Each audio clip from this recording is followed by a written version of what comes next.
하나님 아버지와 우리 주 예수 그리스도로부터는 은혜와 평강이 이 자리에 계신 여러분과 함께 하시길 주님의 이름으로 축원합니다. 오늘 교회력 복음서 말씀은 누가복음 6장 27절에서부터 38절까지 말씀입니다. 이 본문은 예수님께서 평지에서 가르치신 일명 평지설교라고 그렇게 알려지는데요. 마태복음의 산상수훈에 비견할 만한 그런 보석 같은 본문이 오늘 우리가 함께 묵상할 말씀입니다. 오늘 27절부터 우리가 함께 읽었는데 이 앞구절을 조금만 보면 예수님께서는 지금 12제자를 선택하신 다음에 많은 사람들을 치유해 주십니다. 그런 다음 평지에서 제자들에게 이 말씀을 가르치시는데요. 그 내용을 우리가 살펴보면 누가복음 6장 20절부터 나오게 됩니다. 거기에 보면 예수님께서는 가장 먼저 축복의 말씀을 해주십니다. 가난한 자, 배고픈 자, 박해받는 자를 축복하신 다음에요. 그 다음에 화를 선언을 하시는데 부자, 배부른 자, 칭찬받고 있는 자들에게 화를 선언을 하십니다.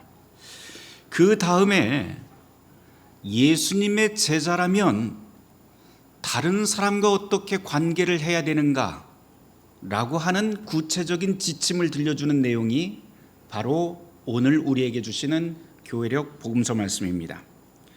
누가복음 6장 27절 말씀, 예수님께서 이렇게 시작을 합니다. 우리 같이 6장 27절 말씀 함께 읽어보도록 하겠습니다.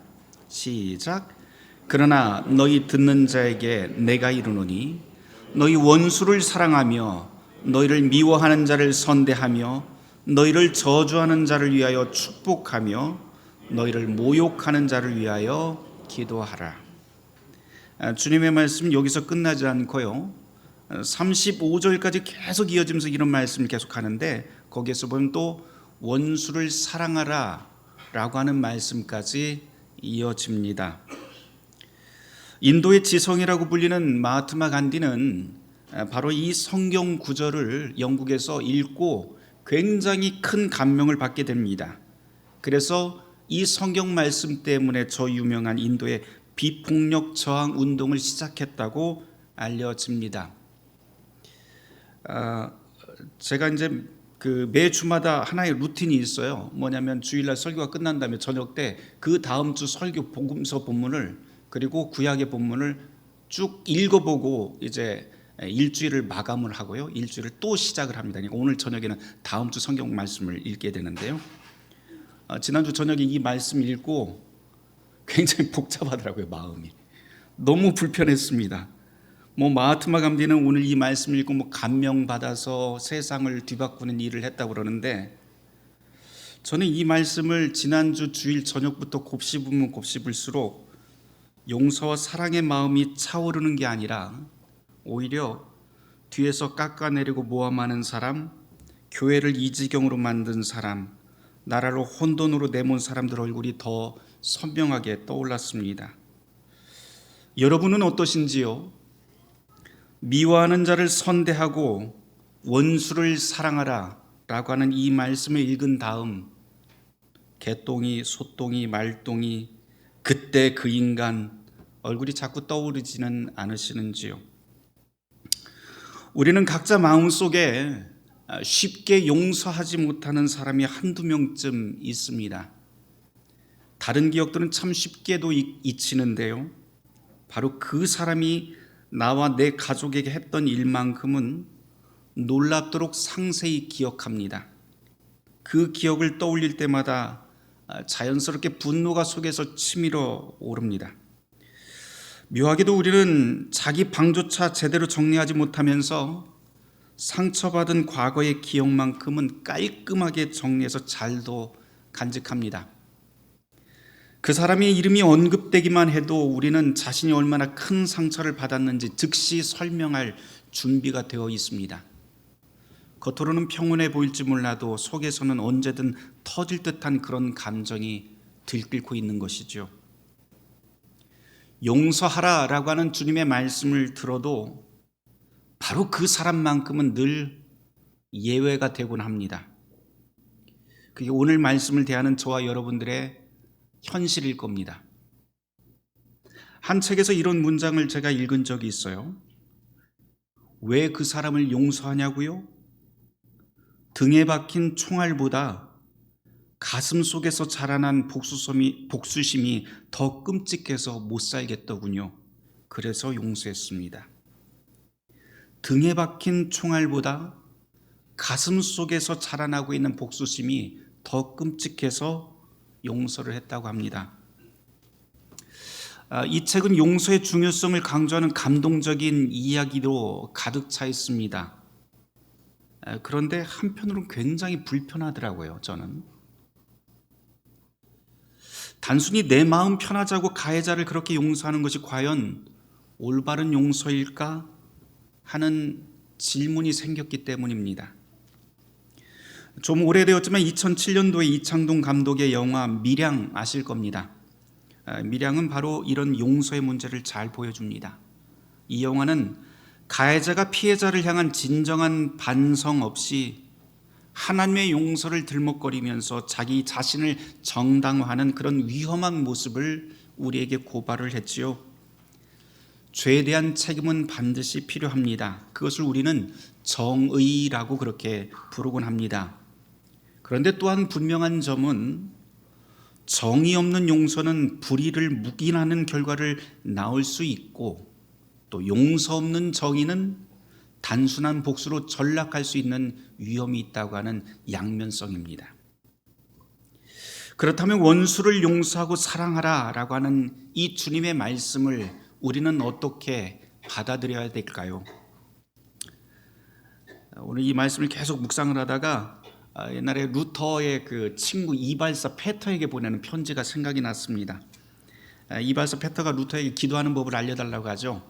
그래서 루터가 동네 이발사 페터에게 자기가 지금 실제로 어떻게 기도하고 있는지 그 아주 자세한 그 기도법을 친절하게 써서 편지로 보낸 일이 있습니다. 제가 몇 년 전에 이 프로테스탄트의 기도라고 하는 책으로 번역해 놓았는데 한번 여러분들이 한번 찾아서 읽어보시길 바랍니다. 거기에 보면 루터가 십계명과 주기도문으로 기도하는 법을 예를 들어서 아주 상세하게 설명하는 대목이 나오는데요. 그러면서 하는 말이 뭐냐면 성경의 모든 말씀은 율법과 복음으로 되어 있다라고 설명을 합니다. 율법이라고 하는 것은 아주 쉽게 이야기하면 우리가 반드시 해야 할 일이고요. 복음은 하나님만 하실 수 있는 일을 루터는 그렇게 율법과 복음으로 구분을 합니다. 간혹 우리가 구약은 율법, 신약은 복음이라고 그렇게 말하시는 분들이 있는데 전혀 그렇지는 않습니다. 이 개역자의 설명대로 하면 어떤 말씀이든지 율법과 복음 이 두 개가 함께 겹쳐져 있습니다.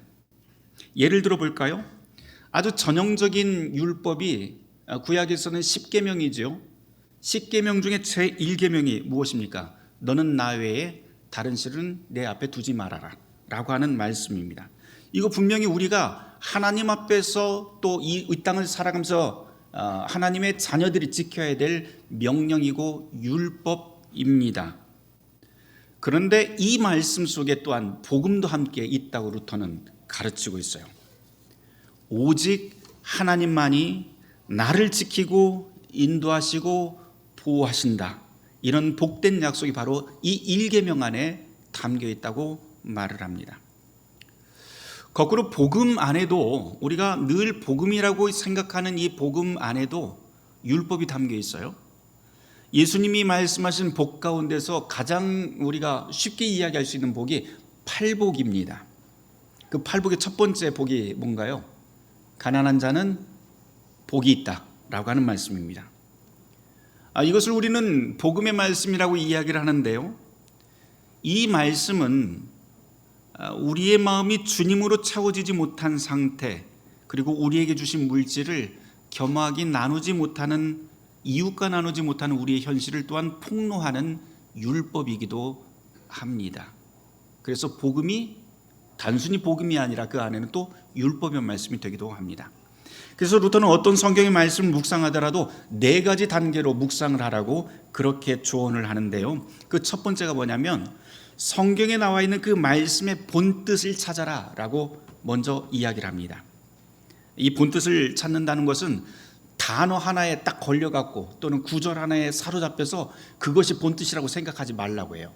앞뒤 문맥을 살펴서 정말 이 말씀이 이 성경 전체 안에서 무슨 뜻인지 스스로 찾고 찾으라고 그렇게 조언을 합니다. 그런 다음에 두 번째 단계가 감사의 목록을 찾으라고 그렇게 조언합니다. 그리고 세 번째는 이 말씀대로 살지 못한 내 모습을 돌아보며 회개하라고 그렇게 합니다. 마지막으로 네 번째는요, 앞서 깨달은 바를 가지고 소리내어 기도해라 라고 그렇게 가르칩니다. 정리해보면 한 가지 말씀을 가지고요, 말씀의 뜻을 찾기, 그 다음에 감사하기, 회개하기, 그 다음 기도하기, 이렇게 넷으로 그렇게 순서 지을 수 있습니다. 이 순서대로 오늘의 말씀을 함께 다시 살펴볼까 해요. 주님께서는 우리에게 원수 사랑과 용서를 명하시는데 이 말씀은 무턱대고 다 용서하라 라고 하는 말씀 아닙니다. 그렇게 읽는다면 오늘 본문 앞에 등장하는 누가복음 6장 25절 25절의 말씀 즉 진노와 화에 대한 말씀을 우리가 설명할 길이 없어집니다. 주님은 분명히 악에 대해서 진노하며 심판을 가르치고 계시는 주님입니다. 그래서 그 다음에 이어지는 원수를 사랑하라 라고 하는 이 말씀을 두고 우리가 과거는 묻지 마세요, 없던 일로 덮어두고 삽시다, 이런 식으로 이해하면 아주 곤란합니다. 이 말씀은 원수를 사랑하라 라고 하는 이 말씀은 가장 먼저 우리가 해야 될 일이 있는데, 누가 원수인지, 그리고 왜 그 사람이 원수인지, 무엇 때문에 미움을 사고 있는지 직시하라라고 하는 그런 말씀이 그 안에 전제되어 있습니다. 이처럼 불의한 현실을 깊이 인식할 때야 비로소 우리는 원수라고 하는 말과 사랑이라고 하는 말이 진정한 의미를 가질 수 있게 되는 것이지요. 이 말씀의 두 번째 의미, 원수 사랑하라 라고 하는 이 두 번째 의미는 감사입니다. 우리의 주님께서는 하나님과 이웃을 속이고 비난하는 죄인, 그 죄인을 구원하시고 그리고 용서하시기 위해 이 땅에 오셨습니다. 그런데 그 죄인이 누구인가요? 바로 우리 자신 아닙니까? 그래서 우리는 원수 같던 존재였지만 주님의 은혜로 용서받습니다. 이것이 바로 우리의 감사의 제목이 됩니다. 그러나 우리는 이 용서의 은혜를 다른 사람과 함께 누리지 못하고 우리의 말과 행동으로 드러내지 못하면서 사는 것, 그것이 바로 우리의 회개의 주제가 됩니다. 마치 끝없는 저주의 바닷물을 마시면서 사는 것과 마찬가지이죠. 이것이 바로 우리의 회개의 제목이 됩니다. 그리고 가장 중요한 대목은 맨 마지막 부분인데요, 우리의 힘만으로는 원수를 사랑할 수 없다라고 하는 그 진리가 여기에 있습니다. 그래서 오직 성령의 도우심만으로 주님의 은혜가 우리 안에 가득 차 오를 때야 비로소 용서가 가능합니다. 주님, 우리를 도와주십시오 라고 하는 간절한 기도가 나올 때 우리는 이 말씀을 두고 함께 그 의미를 찾아갈 수 있을 것 같습니다. 원수를 사랑하라 라고 하는 이 오늘의 말씀을 다시 한번 숙고해 봅시다. 오늘 우리 사회는 다양한 갈등으로 가득합니다. 정치와 사상의 대립, 지역 간 분쟁, 교회의 분쟁, 심지어 가족 간 다툼까지 우리는 너무나도 쉽게 서로를 판단하고 원수 지어 삽니다. 그러나 이런 상황에서도 예수님께서는 우리에게 사랑과 자비를 강조하시지요. 오늘 교회력 전체 말씀에서 가장 중요한 말씀 한 구절만 뽑아봐라, 저에게 이렇게 이야기를 한다면 저는 아주 고민 없이 한 구절 뽑을 수 있을 것 같아요. 그게 바로 36절 말씀입니다. 누가복음 6장 36절 말씀, 너희 아버지의 자비로우심 같이 너희도 자비로운 자가 되라. 이 말씀은 구약의 레위기 19장 2절의 말씀이 있죠. 하나님이 거룩하니 너희도 거룩하라. 이 말씀과 똑같은 맥락의 말씀입니다. 다시 말하면 하나님의 성품을 본받으면서 살아라 라고 하는 그런 뜻이 되는 것이죠. 세상에선 정의를 이야기를 합니다. 또한 성경도 정의를 말을 합니다. 정의라고 하는 것은 흔히 공정한 처벌과 응당한 대가를 치르는 것을 말합니다. 하지만 처벌과 대가라고 하는 정의만을 추구하고 거기서 멈추면 곤란합니다. 앞서 말씀드렸다시피 정의 없는 용서는 불의를 묵인하는 꼴이 되고, 그리고 용서 없는 정의는 단순한 보복으로 전락하기 십상입니다. 그렇다면 성경이 우리에게 가르치는 진정한 의미의 용서, 진정한 정의란 무엇일까요? 그것은 하나님의 거룩함, 자비, 그리고 사랑과 연결되는 정의와 용서이어야 합니다. 참된 용서라고 하는 것은 피해자의 아픔을 인정하고 정의를 존중하는 방식으로 진행돼야 합니다. 용서란 단지 감정적이고 일시적인 그런 용서가 아니라 피해자와 가해자 그리고 공동체 모두를 회복하는 진정한 용서의 과정이 되어야 됩니다. 이것을 오늘 시편에서는 아주 간단하게 아주 좋은 예로 우리에게 들려주고 있는데요, 부모가 자녀를 대하는 것을 여러분들이 생각하면 좋을 것 같습니다. 좋은 부모는 자녀의 잘못을 보고 그냥 덮어놓고 그냥 지나치는 것을 좋은 부모라고 이야기하지 않습니다. 그걸 사랑이라고 이야기하지 않습니다. 좋은 부모는 자녀가 잘못을 저지르고 있을 때 분명히 그것을 지적하고 바로 잡습니다. 그런데 그 목적은 어디에 있나요? 그 목적은 단순히 혼내거나 복수하는 데 있지 않습니다. 자녀를 해하는 데 있지 않아요. 그 목적은 그 자녀를 회복시키고 올바른 길로 나아가게끔 하는데 그 목표가 있습니다. 성경이 가르치고 있는 용서도 똑같습니다. 하나님의 사랑을 바탕으로 정의와 용서가 함께 손을 잡을 때 진정한 회복과 화해의 길을 걸을 수 있는 것이죠.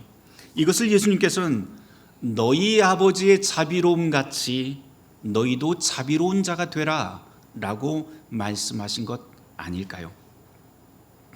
오늘 제가 좀 어렵게 이야기를 했지만 오늘 주보 그림이 모든 이야기를 아주 훌륭하게 담아내는 것 같습니다. 제가 종종 그런 말을 하죠. 아무리 훌륭한 설교도 그림 한 장을 못 당해낸다라고 말입니다. 이 그림이 그런 것 같아요. 주보 표지에 보면 네덜란드 출신의 렘브란트라고 하는 화가의 그림이 여기 있습니다. 렘브란트가 죽기 직전에 맨 마지막 그린 작품이 바로 이것인데요, 탕자의 귀환이라고 하는 작품입니다. 우리가 잘 알듯 누가복음 15장 말씀이 바로 그 배경이 됩니다. 그런데 오늘 말씀도 썩 잘 어울리는 말씀이에요. 그림을 보면 가장 먼저 눈에 들어온 건 무릎 꿇은 아들을 끌어안고 있는 아버지의 모습이 보일 겁니다. 아들은 집을 떠나서 방탕하게 살다가 빈털터리가 되어서 돌아왔고요, 아버지는 그 아들을 따뜻하게 품어주고 있습니다. 아버지 손이 아들의 어깨와 등을 감싸고 있는데 그 손길에서 괜찮아, 다 용서해 줄게 라고 하는 음성이 들리는 것 같습니다. 렘브란트는 빛을 정말 잘 다루는 화가로도 유명한데요, 여기서도 아버지와 아들에게 따스한 빛을 쏟아부으면서 이 둘이 그림의 중심이라고 하는 것을 우리에게 보여줍니다. 반면에 어두컴컴한 배경, 그것은 마치 스포트라이트처럼 두 사람의 감정에 집중하게 만듭니다. 특별히 렘브란트의 그림을 보면 빛의 화가로 불리는 몇 명의 화가들이 있는데 그 중에 이제 유명한 사람이 카라바조라고 하는 화가가 있거든요. 근데 이 카라바조의 작품과는 조금 차이가 있는 것 같아요. 카라바조 같은 경우에는 빛과 어둠을 완전히 선명하게 구분을 합니다. 근데 렘브란트는요, 빛과 어둠을 잘 구분을 하지 않고 모호하게 다 섞어놔요. 왜 그랬을까 이렇게 보면 렘브란트는 인간의 겉모습과 내면이 그렇게 뚜렷하게 차이가 나지 않는다라고 하는 것을 말하지 않을까. 인간이라고 하는 존재가 선과 악, 그 둘 사이에서 완벽하게 구분돼서 사는 게 아니고 때로는 우리가 모호한 상태에서 한 사람 안에 선도 있고 한 사람 안에 악이 있기 때문에 이런 식으로 표현하지 않는가 싶습니다. 종종 우리는 저 사람은 악당이라고 이야기하지만 사실 그 사람 속에는 선한 것도 있을 때가 많거든요. 루터는 그래서 그리스도인 한 사람을 두고도 어떻게 표현을 하냐면 그리스도인은 의인인 동시에 죄인이다, 이렇게까지 설명을 하곤 합니다. 더 나아가서 이 모호한 경계는요, 심판과 용서라고 하는 모순적인 주제를 암시하기도 합니다. 어둠 속 아들은 과거 죄와 아버지의 사랑과 용서라고 하는 그 빛이 경계 없이 스며듭니다. 그렇게 심판과 사랑이 하나 되어서 조화를 이룬 것 같아요. 그래서 이 그림이 더 저에게도 그리고 많은 사람들에게도 더 따뜻한 울림을 주는 것 같습니다. 아들 한번 보도록 할까요? 아들의 모습을 한번 보세요. 옷은 너덜너덜하고요, 신은 더 이상 신지 못할 만큼 완전히 닳아버렸습니다. 머리는 바짝 깎은 것으로 보이는데요, 이 바짝 깎은 이유가 여러 가지 이유로 해석할 수 있겠지만 노예들이 머리를 깎습니다. 그러니까 이 아들이 밖에 나가서 얼마나 모진 삶을 살았는지 보여주는 하나의 단초라고도 볼 수 있을 것 같습니다. 그 다음에 하나 또 눈에 들어오는 것은 탕자 오른쪽 허리춤에 있는 단검이에요.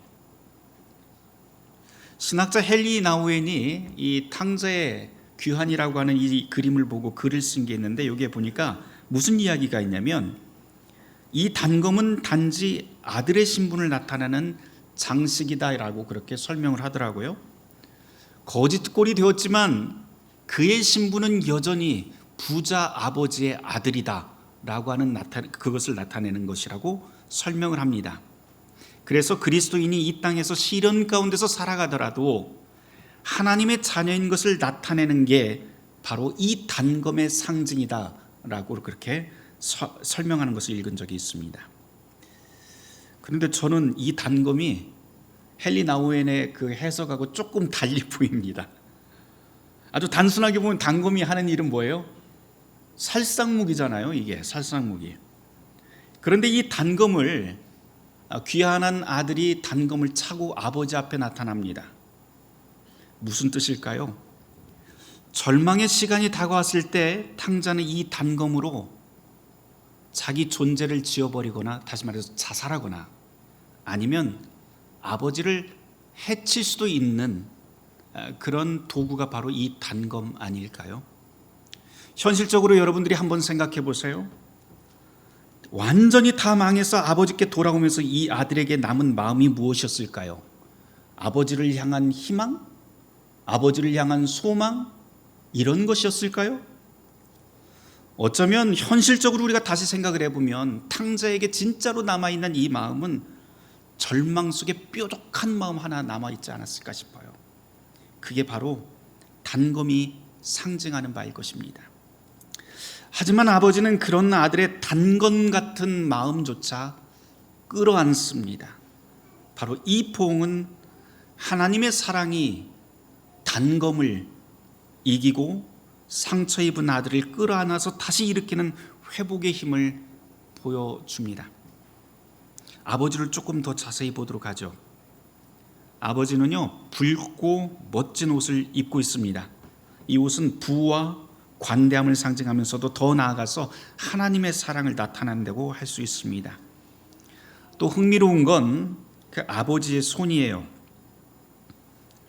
한 손은 강인하고 왼손은 굉장히 강인하고 우직한 느낌을 주고요, 다른 손은, 오른손은 부드럽고 따뜻해 보입니다. 그래서 어떤 분들은 오른손은 엄마 손, 왼손은 아빠 손, 이렇게도 표현을 하고 하시더라고요. 렘브란트가 그렇게 그려놨다는 거예요.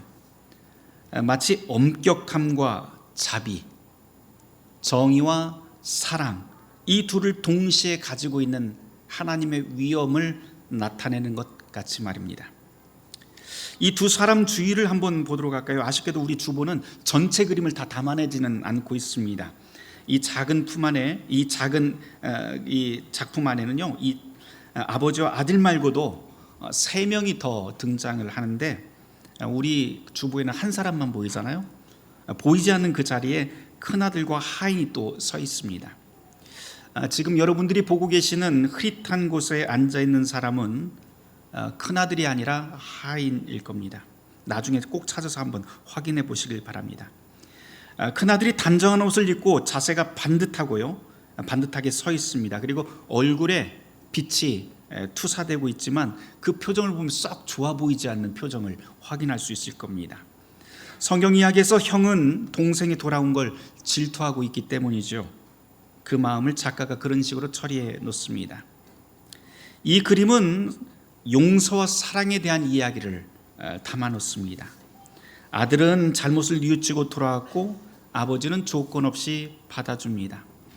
렘브란트는 이 장면을 그리면서 인간의 약한 모습과 하나님의 사랑을 동시에 담아내고 있어요.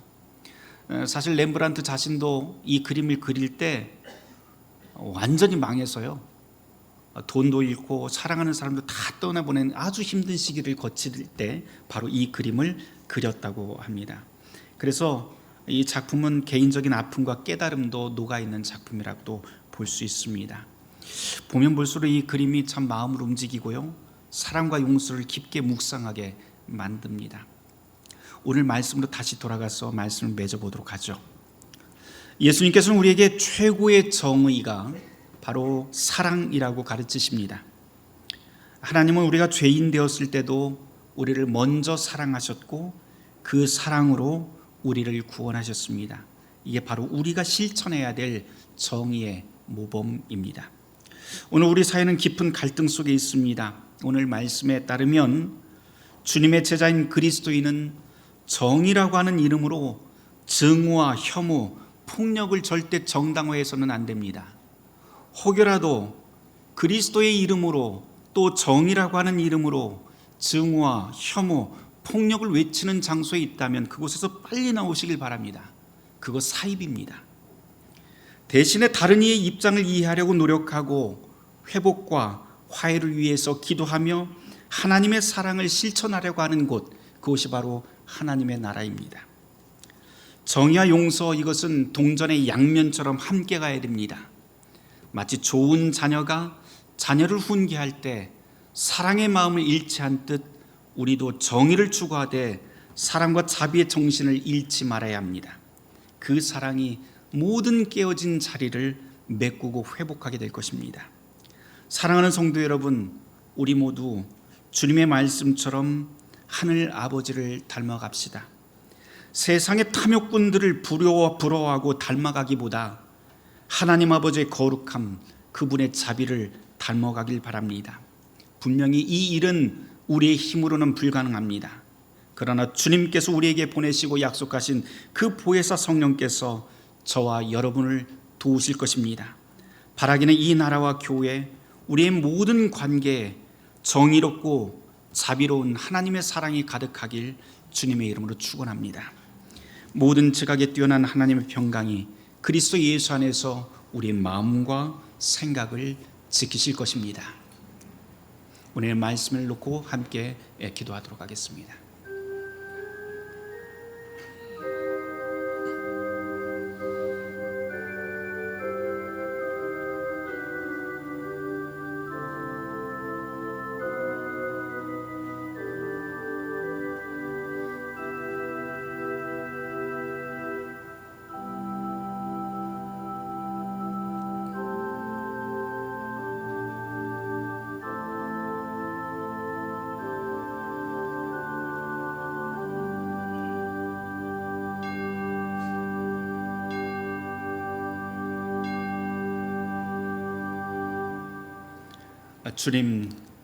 주님께서 약속하신 성령의 도우심으로 우리가 그 은혜를 힘입어 이 땅을 살아가게 하여 주시옵소서. 이 모든 말씀이 예수 그리스도 이름 받들어 기도드리옵나이다.